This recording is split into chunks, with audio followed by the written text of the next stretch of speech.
एक छोटे से गांव से सटे जंगल में एक बड़ा खरगोश रहता था। खरगोश का एक दोस्त मूर्तिकार और उसका बकरा भी उसी गांव में रहते थे। खरगोश को सियार से बहुत डर लगता था।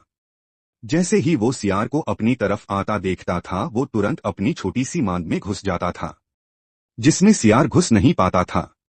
लेकिन उस सियार से उसके बगल में रह बकरा नहीं डरता था। जब भी वो बकरे के पास जाता था तो बकरा उस सियार से लड़ जाता था, जिससे सियार भाग जाता था। यह देखकर खरगोश को लगता था कि बकरे के पास बड़े बड़े सींग है, जिससे वो सियार को मारकर भगा देता है। खरगोश ने एक उपाय ढूंढ निकाला।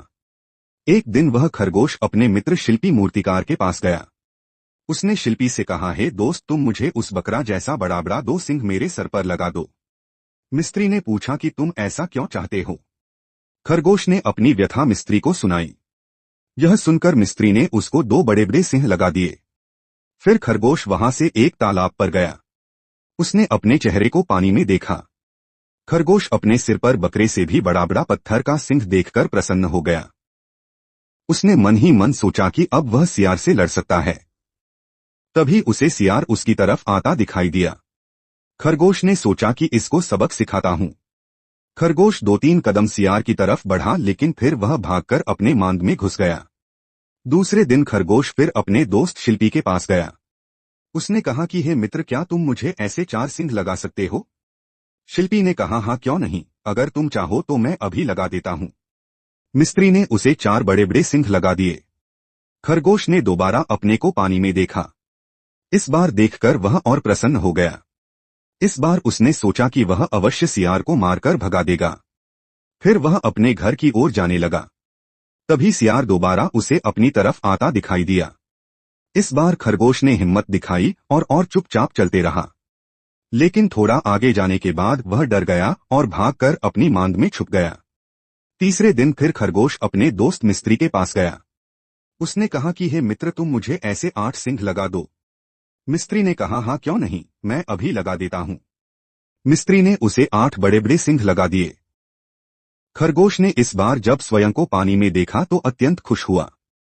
उसका सीना चौड़ा हो गया और सियार से लड़ने के लिए उत्साहित हो गया। इस बार उसने मन ही मन सोचा कि वह अवश्य सियार को मारकर भगा देगा। लेकिन इस बार सियार उससे थोड़ी दूर पर उसका इंतजार कर रहा था। खरगोश जैसे ही घर जाने के लिए मुड़ा, उसकी नजर सियार पर पड़ गई। उसका हाथ पांव फूल गया और एकदम घबराहट में बहुत तेजी से अपने घर की ओर भागा और अपनी मांद में घुस गया, जिसमें उसकी सींग भी गिर गई। अगले दिन खरगोश फिर अपने दोस्त मिस्त्री के पास गया। उसने पूछा कि हे मित्र, क्या तुम मुझे इससे भी बड़ी सींग लगा सकते हो। इस बार मिस्त्री ने खरगोश से पूछा कि क्या तुम सियार से लड़े।